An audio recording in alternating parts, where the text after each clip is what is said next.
there, welcome to Smash Course Mythology. This is Allison Shaw, and in today's episode we're going to be talking about Roman mythology, specifically the Roman creation myth. Where's Tote? What? What's that you said? The editors are on lunch break? Oh, I guess we'll have to do the episode without him. Sorry, Tote.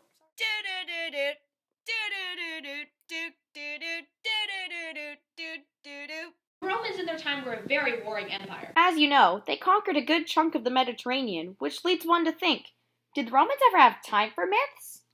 I mean, think about it. List 5 Roman myths that are original to Rome. It's hard to name a few. That's why I theorize that the Romans had one of 3 problems. The first being that, since they were busy conquering the known world, they didn't really have time for myths. The second reason being the Romans kind of copied and pasted a ton of other myths together to make their own mashup. It's easiest to see that the Roman pantheon was heavily influenced by the Greeks. Zeus, the god of the sky and lightning, turned into Jupiter. Ares, the god of war, turned into Mars. And Aphrodite, the goddess of love and beauty, turned into Venus. The third reason could be that nobody wrote it down.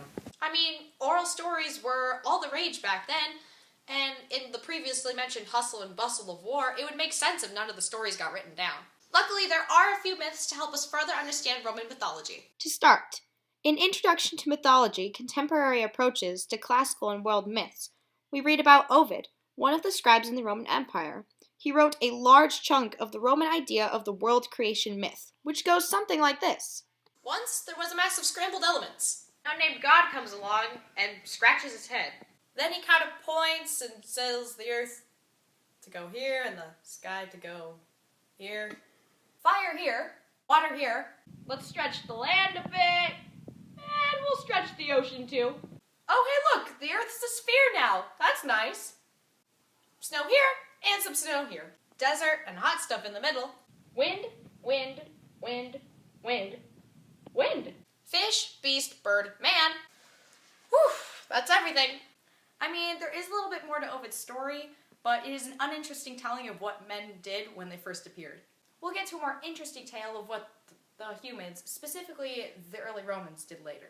But if you think about it, doesn't this creation myth sound a lot like other creation myths, specifically Genesis? I think that while the Romans' world creation myth has some key differences, it also shares a lot of similarities with other world creation myths.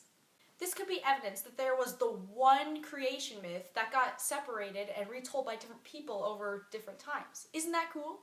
But the Romans, like other cultures, had their own creation myth. Not like a universe or world creation myth, more like a this is how our city formed kind of myth. In this case, it was more of a foundation of our empire kind of myth, but minor details. It all starts with generations of kings and the whole royalty thing, and that lasts for some number of years in the Mediterranean. But then there's an usurp of power, and a new king takes command. And now we focus on Rhea Silvia, who is forced by the new king to become a Vestal Virgin. Side note, a Vestal Virgin was a girl who was a priestess of Vesta, the Roman goddess of the hearth. These priestesses were in charge of watching her sacred flame and swearing to chastity and virginity. And wouldn't you know it? Rhea's pregnant. The father was unknown, but some suspected that it was Mars, the god of war, or some suspected that she was raped by a stranger.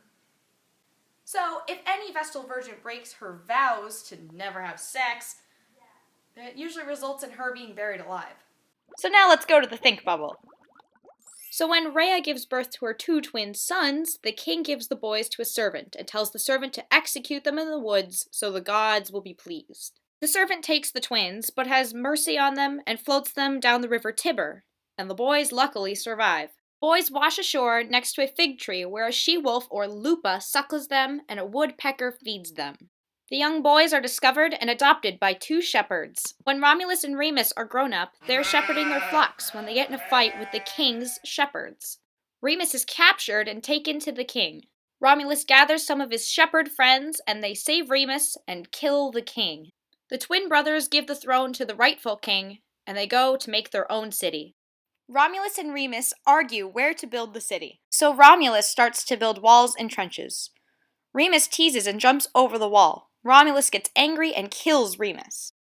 Romulus then decides to name the city Roma, after himself.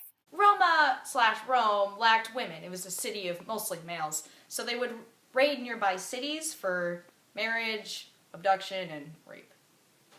Then, for some time, Romulus reigned with another king, Titus. However, he was assassinated, leaving Romulus in charge of a growing Roman city/empire.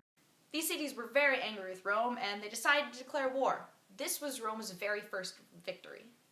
And that's the end of the creation myth of the Roman Empire. What's really interesting is the ties that relate to other cultures. For example, we have the brother-killing brother thing from Genesis, the importance of twins from Mesoamerican and Native American mythologies, the use of the wolf, and the use of the coyote in African mythology. Later on, the Romans do abandon their pantheon of gods for Christianity, but it is really interesting to see how Roman mythologies were influenced by other cultures and vice versa. And once again, we have the proof for the mother creation myth, but you have to understand other cultural myths to really connect the dots. The study of mythology itself really emphasizes the point that no matter our differences, we almost always have something in common. Thanks for watching, and I'll see you next week. Smash Course is brought to you by these wonderful sources, and as they say in my hometown, don't forget to be amazing.